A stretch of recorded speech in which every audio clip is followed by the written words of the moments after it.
I can turn my back. Paga, Don't I turn need your tissue. Try not to turn your back. Two.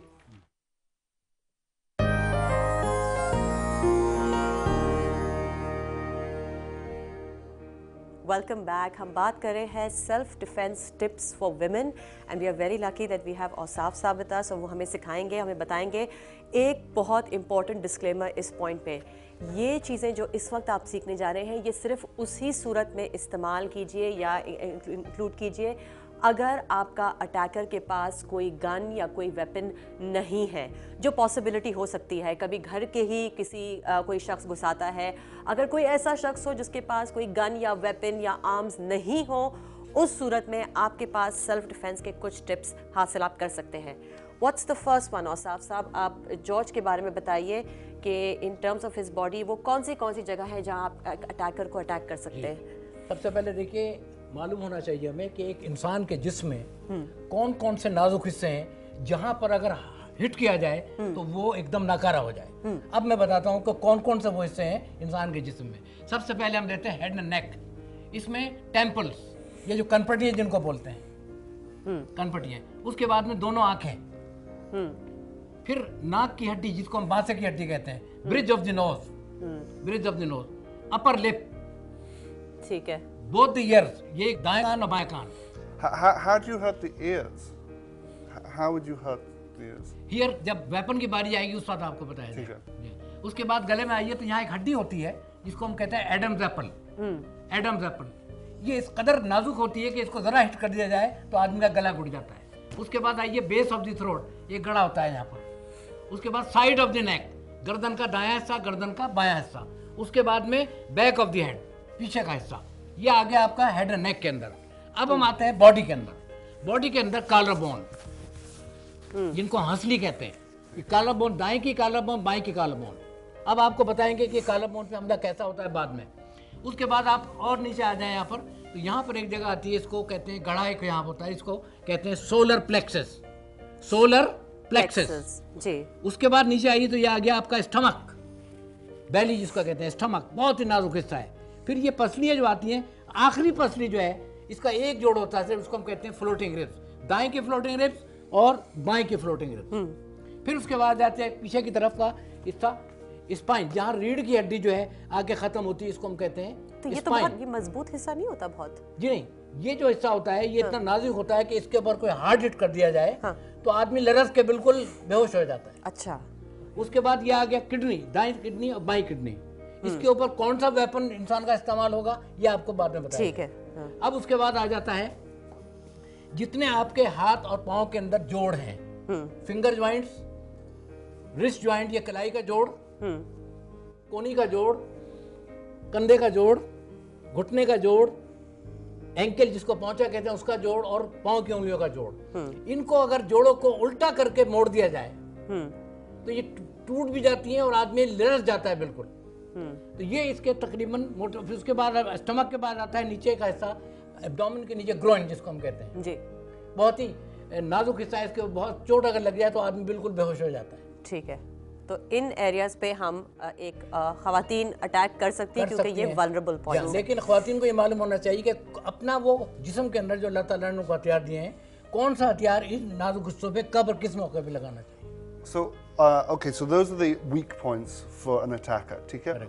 औरत के लिए क्या weapons do they have on themselves, on their bodies? हर औरत में और हर मर्द में बराबर के हथियार मौजूद हैं, बशर्ते कि उन ख्वातीन को मालूम हो कि मेरे अंदर अल्लाह ताला ने हर औरत के जिस्म में ये हथियार कुदरती तौर के ऊपर दिए। सिर्फ बात किसकी है, समझने की और इस्तेमाल की।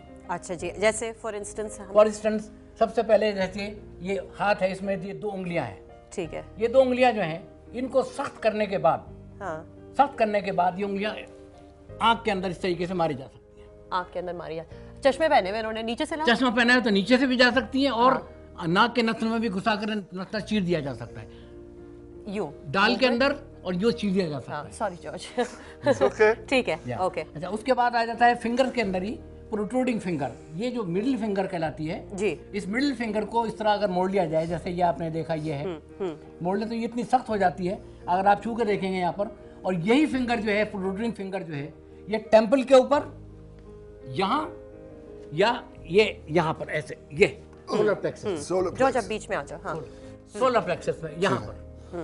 तो अब ये कौन सा मौका है, कब मौका है, ये मारने वाले ने उस एंगल के ऊपर देखना होगा। जाहिर बात है कि ऐसा नहीं कि मैं आमने सामने खड़ा हूँ और यहाँ मारना शुरू कर दूँ। जी। ये डिपेंड करेगा कि किस पोजीशन में मारने वाला खड़ा हुआ है। That wins you. You lose your breath when you hit. Solar plexus like देखिए ऐसे, like this, okay okay right. अब उसके बाद आ जाता है आपका नेक्स्ट स्टेप के बाद आपका आ जाता है ये नकल पोर्शन, ये जो आपकी उंगली है तमाम, ठीक है। नकल पोर्शन ऑफ दी, ठीक है ठीक है। ये नकल पोर्शन जो है ये यहाँ पे भी मारा जा सकता है, यहाँ पे भी मारा जा सकता है और यहाँ पे भी मारा जा सकता है। Okay okay okay okay. Thank you. तो ये टेम्पल, टेम्पल, ठीक है, टेम्पल, टेम्पल, हाँ। आपका upper lip, upper lip, upper lip, और उसके बाद में आपका स्टमक, स्टमक, हाथ उल्टा है, हाँ, या stomach. Earlier you mentioned the ears as a vulnerable. Years, क्यों? यस, वो वेपन अभी आएगा ईयर्स के लिए, वेरी स्पेशल वेपन ये human body has, that is cups of the hand. ये देखिए जैसे कप्स हैं आपके ये कप्स ऑफ द हैंड जो हैं, इनको अगर ऐसा एंगल आ गया है कि सामने से है या पीछे से है और दोनों कानों पे लाके जोर से इनको मार दिया जाए। अब ये देखिए मैं मारता हूँ अभी, आपको थोड़ा सा हल्का सा पता लगेगा।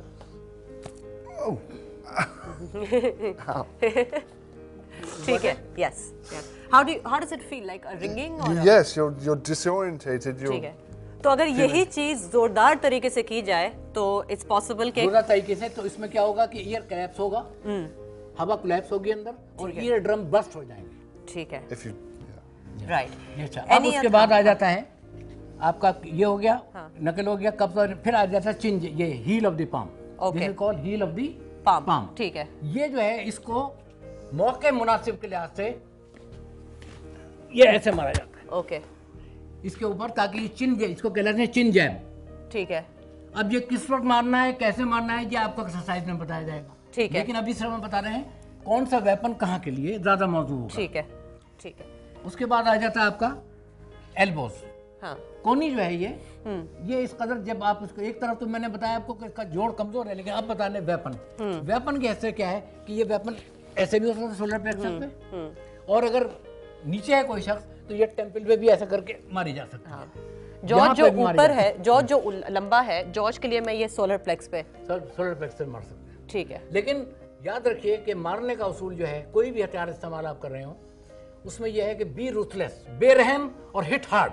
हाँ, मतलब ये नहीं कि हल्का सा मोशन हो रहा है, जब भी मारे ऐसे मारे कि बंदा जो है दोबारा फिर उठे ना, ठीक है, और भागे, और उसके बाद मारने के बाद भाग ये नहीं कि वहाँ खड़े होकर तमाशा देखते रहे कि क्या हो रहा है इसको, नहीं। भागे फिर वहां से, भागे वहां से, ठीक है, हाँ, good point, that's a very good point. क्योंकि मारने का ये बहुत होता है कि जी लोग मार के भी खुश हो रहे हैं कि हमने हिट हिम, ताकि आपको इतना टाइम मिले कि आप वहां से दौड़ भागे। आइडिया यह है कि उसकी गिरफ्त से निकलना, उसके चुंगल से निकलना और वहां से निकलना, ताकि फिर कोई और जगह, महफूज जगह मिल जाए। ठीक है।